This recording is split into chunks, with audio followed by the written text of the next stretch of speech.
I just stubbed my toe. I just stubbed my toe. Welcome back, guys, to another Spider-Man PS4 video. My name is Cameron, and again, like always, it's super warm in London. It's just never ends, like, honestly. But we got some brand new, never before seen Spider-Man PS4 gameplay with Kingpin and like the boss battle, and just loads of details, like loads. So like always, I've got a list and we're just going to go through this list. I'm not going to mention absolutely everything because there is quite a lot, and obviously some details are a little bit more in depth than others. But if you guys want to go into like the game without knowing absolutely anything, then I would probably avoid this video because we're going to be talking about the Kingpin boss battle. I'm going to be showing you footage from the actual boss battle and stuff like that. So yeah, avoid that if you want. So diving straight into it, this is pretty much the finished game. It's polished, it's gone gold, it looks unreal, like it looks so good. And we even get to see Spider-Man in his classic costume, and what I really like is that Spider-Man, even though he's wearing his classic costume, it looks like a new costume, like it looks really clean and crisp. And again, it's just the classic suit, but it looks like a fresh take. It's really interesting. And I also really like how the combat strikes feel like they're making contact with the enemies.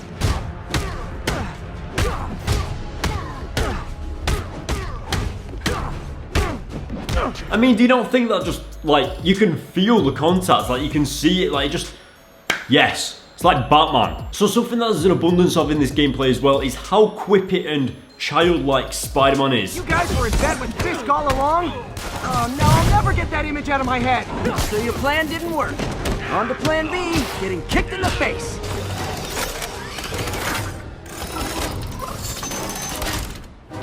Oh, for me? You shouldn't have. It just looks like he's never going to shut up, basically. I can't wait. But going over to Kingpin, I like Kingpin's sort of attitude towards Spider-Man. Like, he's been dealing with Spider-Man for 8 years, and he just sort of ignores Spider-Man. He acts like he's not there. Writing your memoirs? Don't forget the hyphen between Spider and Man. Get the chopper ready. I won't be long.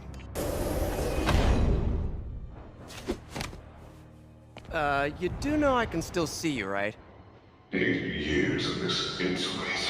Honestly, what you saw right there had me genuinely laughing because you can just see how annoyed Kingpin, like, he just treats Spider-Man like a baby, and very much in Kingpin's character, like he's sort of wasting his time when he's got to deal with Spider-Man. Now, as for the actual Kingpin boss fight, obviously this is like a small section of the boss fight, so this probably isn't even the entire thing. Like, sure, you web him up, you hit him a few times, he charges at you and all that stuff, but it just seems like the whole interaction between him and Spider-Man it's like it's developed. Like, you sort of feel like these characters have known each other for a long time, they've got history, and it doesn't feel bland. I don't know what it is, it feels like a good boss battle, like it's got some history behind it, sort of thing. I do have a little bit of a nitpick though, like tiny thing.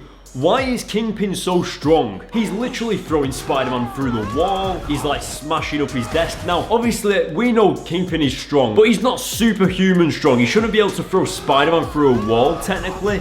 I don't know, I feel like maybe he's put across as maybe a little bit too strong. I mean, look at this. Kingpin throws his desk at Spider-Man. Spider-Man throws it back at him. Boom. Kingpin should be dead. Minor thing, honestly.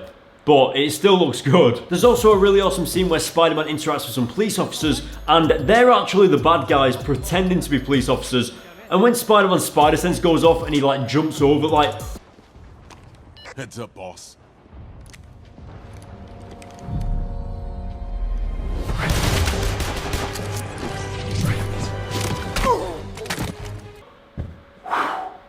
like, it's so good, so good. Oh my god, it looks so good. Jesus Christ. I actually can't wait. Like, I feel like a 10-year-old kid again, honestly. Like, cannot wait. So anyway, after putting Kingpin in jail, we can go over to some web swinging, and there is air tricks in the game. There are air tricks. Insomniac said that there weren't any in the game, and obviously I think people complained about that a little bit, so they've put it in the game as like an upgrade. Yeah, you can literally do air tricks. You can do backflips, you can do front flips, you can do like twisty things, and I think you can actually maneuver that as you flip in, and like, there's gonna be so many. Why has it just gone so dark? The momentum of the swinging looks really fast as well, and we also got to see the day/nighttime swinging. Looks really cool. The city looks jam-packed. You've got birds flying through the air, you've got cars on the streets, you've got people shout like, "Woo!"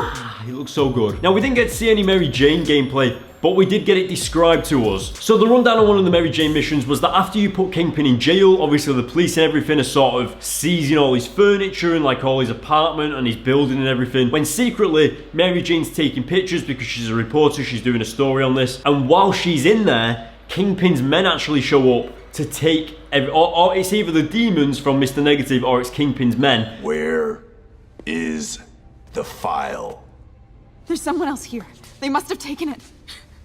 And what sounds really interesting as well is how the story modes sort of link together. So for example, Spider-Man took down Kingpin, and now it's Mary Jane's job to go into Kingpin's building maybe a few days later and take some pictures and just sort of see a little bit further in detail as to what's going on with all his stuff. So I like how the missions intertwine with each other, and especially that's going to be the same with the Peter Parker missions as well. And speaking of Peter Parker missions, it was described that yes, you do some like stuff in a science lab, and one of the really interesting things is that the mini games actually are sciencey games, sort of thing. Like you've got to mix certain stuff in with this. You've got to do little puzzle games to complete a certain like reaction effect sort of thing, and you actually craft your suits in there, and it's got like a gym in the science place, and you can walk around the Feast Center with Martin Lee where Aunt May works and everything. It's got 2 floors, it's massive, you can explore it, and it's the same with the science lab at Peter's work as well. We don't really know where Peter works at the minute, like that's not going to be announced until the game releases. I'm betting that it's either Oscorp or Horizon Labs, or it's probably not, actually it's not going to be Parker Industries because Peter's like broke as hell in this game, but still. Now as I said, I'm not going to be getting into everything just because there's quite a lot of in detail information, but what I will say is we found out 2 new alternate costumes. We've got the Ben Reilly Scarlet Spider costume, and that actually comes with the suit power of having holograms everywhere. And apparently one of the really funny things about this is that when you use that power, Spider-Man actually makes jokes about clones and stuff like that, like saying that's not a clone, we have no clones in this game, blah blah blah. And that just sounds really cool, and sort of aware of Spider-Man's history like in the comics and everything. It's really good. And then we also have the Spider Armor Mark II, and this comes with the power of being bulletproof for a short amount of time. So that's really interesting as well. Now overall I think that's pretty much it for like what I'm going to say like in terms of new details on the game, but just as an overall idea, I want to say that this game looks so polished, and I mean just looking at it, it looks like a really high quality Spider-Man game, like something we've not really had before. And you know, like a few years ago when you used to think, what year will it be when a good company makes a good Spider-Man game, you know, like a genuinely good one? And I think it's this year. I think this is the year where we actually are going to get a super high quality Spider-Man game, and they're going to be going on for a few years, and it's a good time to be alive basically. So just remember, I am doing a live stream of the game on my Twitch or YouTube. I haven't decided yet. You can go to links in the description, you can go follow me on Twitch, etc. I'll also be doing a full walkthrough on my YouTube channel as well. So on September 7th, on the release day, keep an eye out for that. I'll probably like update my Twitter, and like I'll post a video about it on YouTube and stuff. So yeah, just look out for that. But like always, in the meantime, you can hit the links in the description to follow me on Twitter and Instagram. And if you want more, hit the subscribe button, hit the like button on this video, and I will see you all next time in my next video, obviously. Thank you for watching, guys. I'll see you later.